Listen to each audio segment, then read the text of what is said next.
Bonjour à tous les amis, j'espère que ça va. Vous savez, dans la vie, pour combattre pour une cause, il faut connaître la cause. Pour résister à un ennemi ou à quelqu'un, un ancien ami par exemple, il faut le connaître. Il faut connaître ses points forts, il faut connaître sa puissance, son habileté, sa rapidité, ses aptitudes, sans lesquelles vous êtes voué à la perte. Il faut connaître à quoi on fait face. Dans les sports de combat, on dit, on ne va pas dans le ring pour combattre espérant gagner. On va dans le ring pour gagner à travers un combat. C'est-à-dire quand vous allez dans le ring espérant gagner, il y a de fortes chances que vous perdiez. Quand vous allez dans le ring, sachant que vous avez déjà gagné le combat, les enjeux sont complètement différents. Aujourd'hui, on va développer un sujet très intéressant et on a besoin de votre attention. Parce qu'ensemble, on peut renverser la vapeur. Les États-Unis d'Amérique, un beau pays où j'ai passé un excellent moment de ma vie, des moments très forts que je n'oublierai jamais, avec 300 millions d'habitants, héberge 5% d'humains sur Terre. Et avec 5% d'humains sur Terre, héberge 25% des prisonniers sur Terre. 5% d'humains sur Terre héberge 25% des prisonniers sur Terre. Intéressant, n'est-ce pas? Donc, pour bien comprendre, aux États-Unis d'Amérique, il y a 25% des prisonniers de toute la Terre. Burundais, Rwandais, Camerounais, Italiens, Belges, tout ça vous mélangez. 25% de sont aux États-Unis. Mais la population des États-Unis n'est que 5% de la population mondiale. C'est-à-dire qu'il y a anomalie, n'est-ce pas? On va aller profondément pour essayer de comprendre qu'est-ce qui se passe en réalité. Pendant l'esclavage, on a pris beaucoup de personnes pour aller travailler. Travailler les champs, travailler le sucre, et le cacao, travailler le coton, faire beaucoup de choses pour générer de l'argent. L'objectif profond de l'esclavage, c'était quoi? Ce n'était pas seulement le contrôle. Il s'agissait ici de générer un maximum d'argent. L'esclavage a tout à voir avec l'argent. Ce n'est pas une question de conquête ou d'assujettissement. L'assujettissement vient après la raison principale, qui est le capitalisme, l'argent.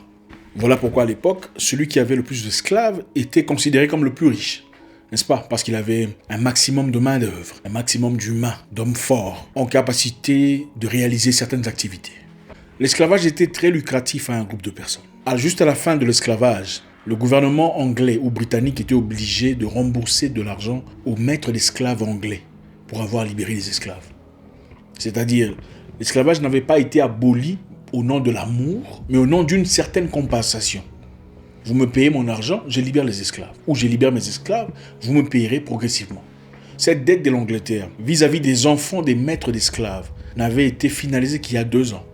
Donc pendant toutes ces années, les Anglais, vous et moi, si vous vivez en Angleterre par exemple, à travers le taxe, payez ces personnes, ces fils ou ces petits-fils des maîtres d'esclaves.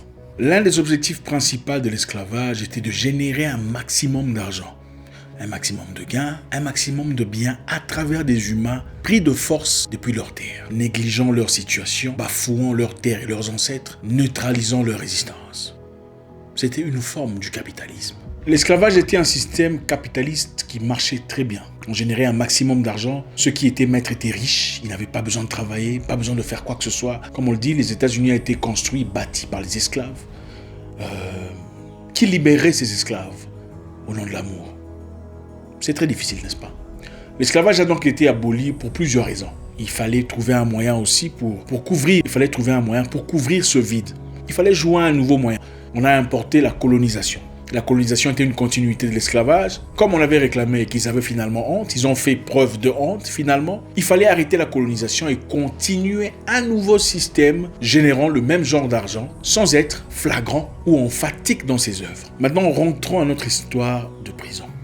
Barack Obama a signé un contrat avec la Chine, un contrat de libre-échange, un contrat permettant les deux pays d'échanger ou d'importer des matériels, d'importer des marchandises à vendre à un prix très réduit, à un taxe très réduit, permettant ainsi une nouvelle ouverture entre les États-Unis et la Chine. Ce contrat de libre-échange était un contrat d'amitié, c'est-à-dire tu peux venir chez moi et vendre ce que tu veux, tu peux venir à un taxe très réduit, tu peux vendre tout ce que tu veux, comme tu veux, quand tu veux.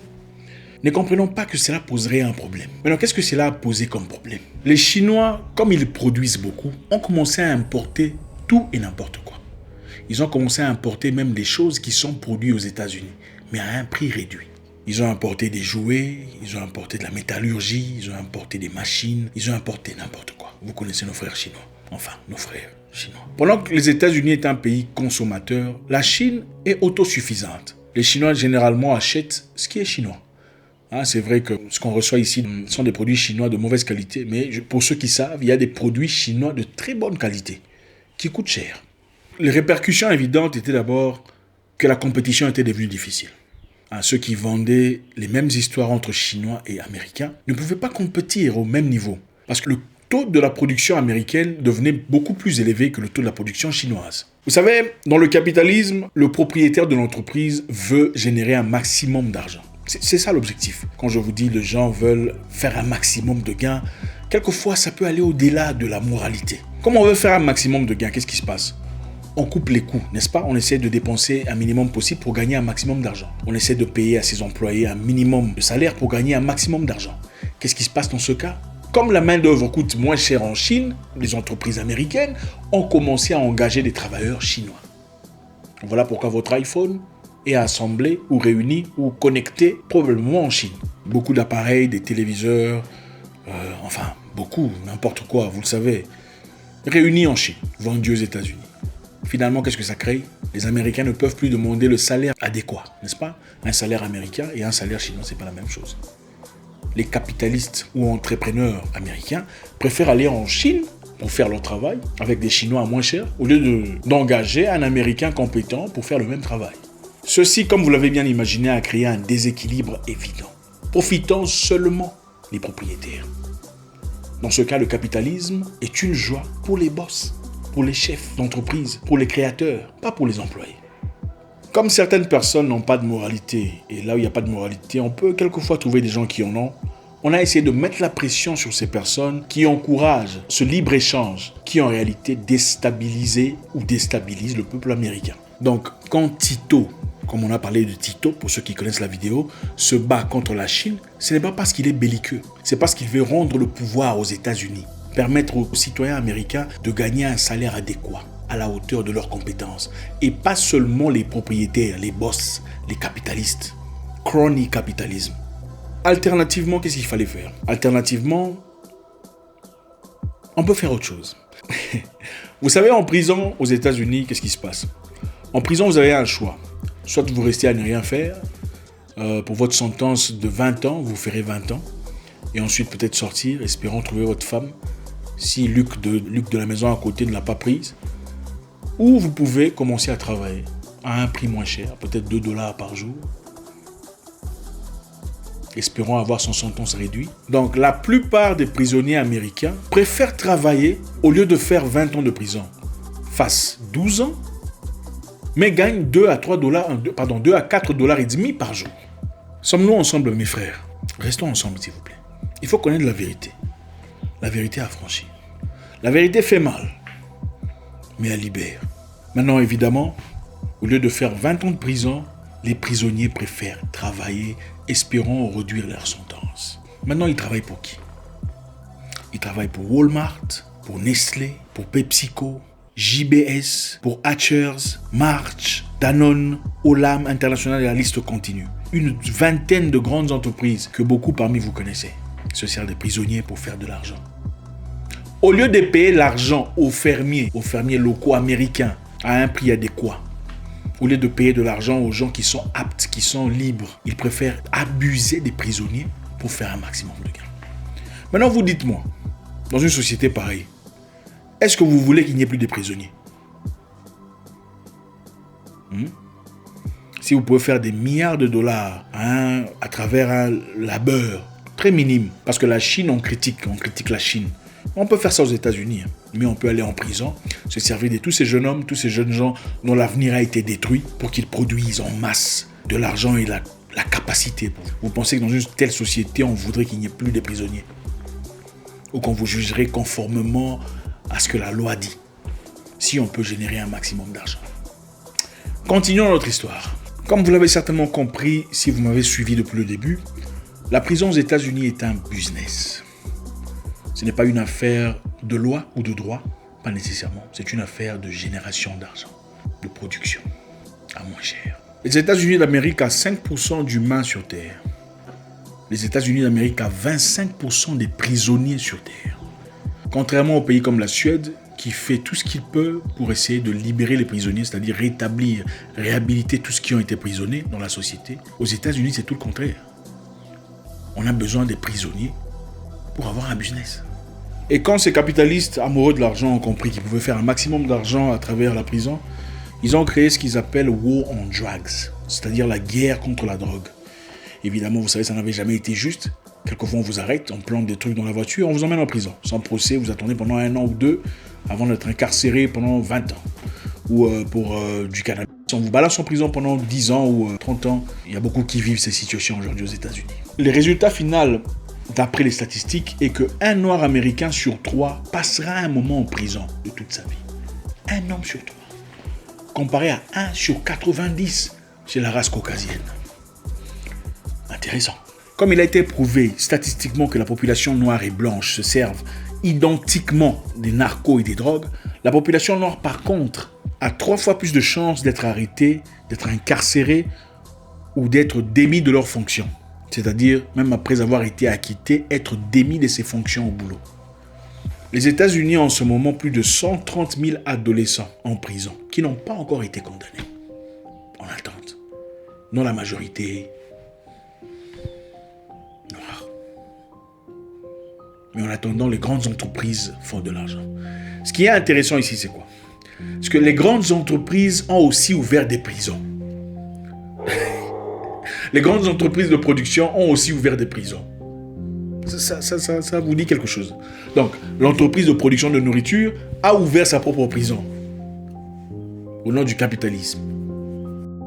Et pour ne pas ouvrir l'entreprise ouvertement, parce que ça risque d'être flagrant, vous voyez, les grandes entreprises ont financé des individuels qui sont devenus des shareholders dans des prisons privées. Donc, un shareholder d'une telle entreprise, avec son nom privé, devient un gros shareholder dans une prison privée. Donc l'objectif ici, c'est au lieu de payer de l'argent à un fermier normal, payer un montant adéquat, on préfère investir dans les prisons pour faire travailler des prisonniers à un prix dérisoire.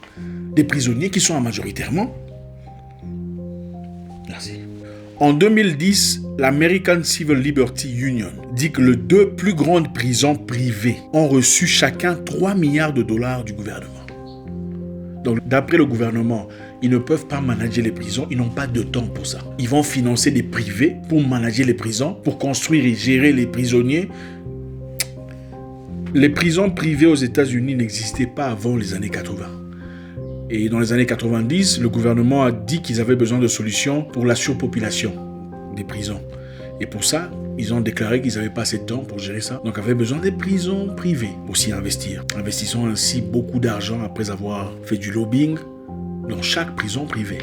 Et de 1990 à 2009, la population incarcérée s'est accrue de 1600%. Donc avant 90, quand il n'existait pas de prisons privées, la population était quelque part là. Après 90, il y a maintenant croissance de 1600%, s'il vous plaît. Parce que chaque tête paye. Mais le gouvernement paye pour chaque tête. Chaque prisonnier. La CCA et la Geo Group Inc., qui sont les 2 plus grandes prisons privées aux États-Unis, ont dit à leurs shareholders, c'est-à-dire leurs investisseurs, leurs bailleurs de fonds, que la décriminalisation de certains éléments est un coup fort sur leur business. C'est en anglais. Donc la décriminalisation de certains éléments est en train de tuer le business.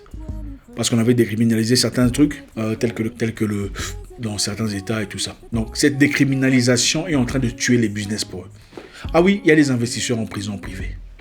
Les gens qui sortent leur argent pour générer un maximum d'argent, ils misent sur les gens qui vont en prison.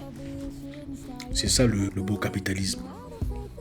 Et pour contrer cela, le fait de décriminaliser beaucoup de choses, ils ont commencé une campagne de lobbying. Pour ceux qui ne connaissent pas le lobbying, c'est quand certaines entreprises vont voir des politiciens, leur donnant des millions de dollars pour qu'ils votent de lois qui les arrangent. Les lois qui permettent à ce que leurs produits soient... Vous voyez un peu ? C'est ça le lobbying. Le lobbying, c'est simplement une forme propre de corruption. C'est une forme propre de dire corruption.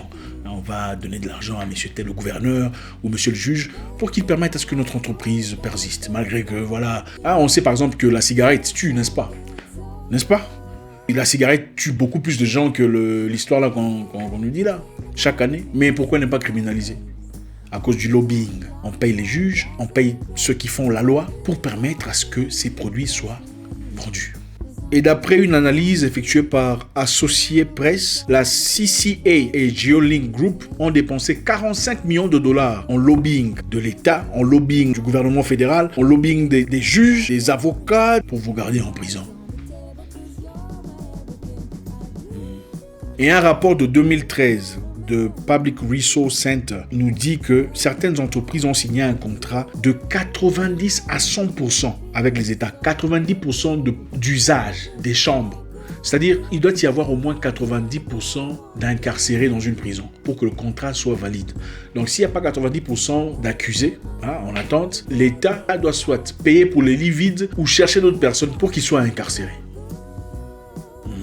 Ça, c'est simplement pour nous montrer combien nous ne vivons pas dans un beau monde. Ce n'est pas vrai. Les gens sont corrompus, injustes, mauvais, amoureux de l'argent, et c'est tout ce qui importe. Voilà pourquoi je vous dis très souvent que la vie, ce n'est pas seulement l'argent. Il y a beaucoup de choses beaucoup plus importantes. Dans les années 60, on a voté une loi pour permettre la facilité aux familles noires. On en a déjà parlé dans le passé. Une assurance pour les jeunes filles qui tombent enceintes sans papa. Et recevant ainsi du gouvernement des fonds, de l'argent et des avantages. Qu'est-ce qui s'est passé ensuite? Ça a créé cette mentalité où la plupart des femmes, si vous regardez aux États-Unis, de 1960 à 2020, en 60, il y avait des familles où il y avait papa, maman et les enfants. En 2020, la plupart des femmes noires américaines ont des enfants sans papa.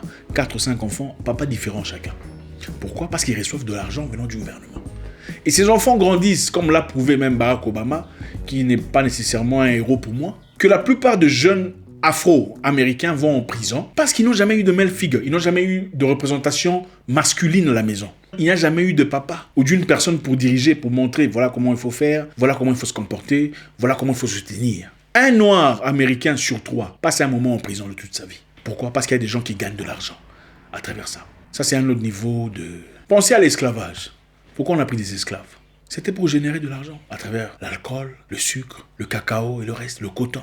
Aujourd'hui, c'est la même chose. On se sert de la prison, une prison censée être la propriété de l'État, gérée par l'État, et gérée par des privés, des particuliers. Il y a des gens qui achètent des stocks, qui achètent comment on appelle stock en français, des parts du marché de la prison. Et vous pensez que ces personnes veulent que ces gens quittent la prison. Pendant que la Suède et la Hollande travaillent dur pour essayer de libérer. La Suède a fermé des prisons, je crois 4 prisons. Après avoir réhabilité les incarcérés. Encore une fois, nous sommes en train de vivre l'esclavage moderne. La colonisation n'est pas finie. On a voulu passer une loi, on est en train de faire du lobbying pour cette loi, pour criminaliser tous les immigrants. Ça sera dur à passer, mais voilà. Criminaliser les immigrants veut dire, quand on vous arrête, ça ne sera plus question de détention provisoire. C'est-à-dire, on vous détient, on vous condamne 5 ans de prison, par exemple. Si on vous condamne 5 ans de prison, il vous faudra faire un choix de rester à 35 ans ou de travailler pour Walmart.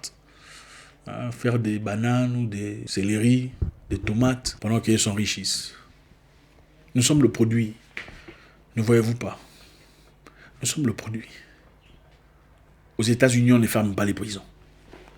Prenez cette matière et convertissez ça dans toutes les histoires. On ne fait pas confiance seulement parce qu'il faut faire confiance. Parce que c'est une personne en smoking qui a parlé. Absolument pas. Vous voulez comprendre où on va, il faut voir d'où on vient. L'homme n'échange pas. Il devient de plus en plus lui-même. Est-ce que c'est moi qui suis en train d'inventer ça? Non. Je ne mettrai malheureusement pas des liens, sinon je serai censuré. Jetez un coup d'œil. Et après que certaines organisations indépendantes aient tiré la sonnette d'alarme, on a arrêté un certain Mark Chiavarella, un juge, s'il vous plaît. Un juge qui était censé recevoir 3 millions de dollars pour condamner les jeunes. En les envoyant en prison. Il a envoyé beaucoup de jeunes, beaucoup d'adolescents en prison pour des crimes tels que insulter le principal ou comment vous appelez le directeur d'école sur MySpace, s'il vous plaît. Des crimes vraiment stupides. Et on l'a arrêté parce qu'on a pu confirmer que monsieur avait reçu 3 millions de dollars d'une prison privée pour envoyer les enfants en prison. Mark Chiavarella. 10 ans de prison, je crois. C'est bien triste. L'autre fois, je vous disais, la dame qui accompagne Bobo a envoyé le plus de noirs possible en prison, plus que n'importe qui. Personne n'a envoyé des noirs en prison, comme cette dame. Vous pensez qu'elle a fait pourquoi? Il faut comprendre le monde dans lequel on vit. Dans cette situation, la pire des choses que l'on puisse faire, c'est de devenir émotif ou développer un attachement émotif par rapport à un groupe de personnes. Nous devons regarder la vie telle qu'elle est. Il faut aller doucement et profondément. Quand vous voyez quelque chose, ce n'est peut-être pas la réalité, ce n'est que le reflet ou une réflexion de ce qui est beaucoup plus profond. Nous sommes en guerre, mes frères. Nous sommes en guerre. Est-ce que vous pensez qu'un médecin corrompu voudrait que vous soyez guéri? Vous êtes son business. Est-ce que vous pensez qu'un vendeur d'armes voudrait qu'il y ait la paix? La guerre, c'est son business. Moi, je pense qu'il y a des choses qu'on devrait interdire. Il ne devrait pas y avoir de capitalisme dans la guerre, pas de capitalisme dans les médicaments. Nous allons droit vers un mur, à 100 à l'heure. Ouvrez les yeux. Le message est là, le message est clair. Vous pouvez vérifier ça sur Internet. Je ne mettrai pas des liens. Faites vos propres recherches. Faites vos recherches. Si vous trouvez un truc, comme je dis très souvent, allez taper sur Internet, allez jeter un coup d'œil. Si vous ne le voyez pas sur Google, il faut essayer... comment on appelle ça? Si vous connaissez, écrivez ça, parce que Google cache des choses quelquefois. Allez sur Internet, téléchargez DuckDuckGo. Duck comme canard. DuckDuckGo. C'est l'équivalent de Google, mais on vous dit plus de vérité là-bas. Parce que celui-ci cache de la vérité. C'est aussi simple que ça. DuckDuckGo. Si vous cherchez un truc qui semble bizarre, un truc que vous ne comprenez pas tout à fait, un truc que vous n'avez pas vraiment des réponses, regardez à DuckDuckGo. La maman qui a voulu être président à la place d'Obama, vous la connaissez. Si vous tapez sur Google, Google ne vous montre pas ses crimes. Si vous tapez sur DuckDuckGo, DuckDuckGo vous raconte tout ce qu'elle a foutu. Merci infiniment. J'espère qu'on a compris quelque chose aujourd'hui. Laissez un commentaire. La lutte est dure, le combat est dur. Mais ensemble, avec la connaissance, nous pouvons. Il y a beaucoup de résistance à faire. Mon nom est Zach Mwikassa, le guerrier noir. Votre frère.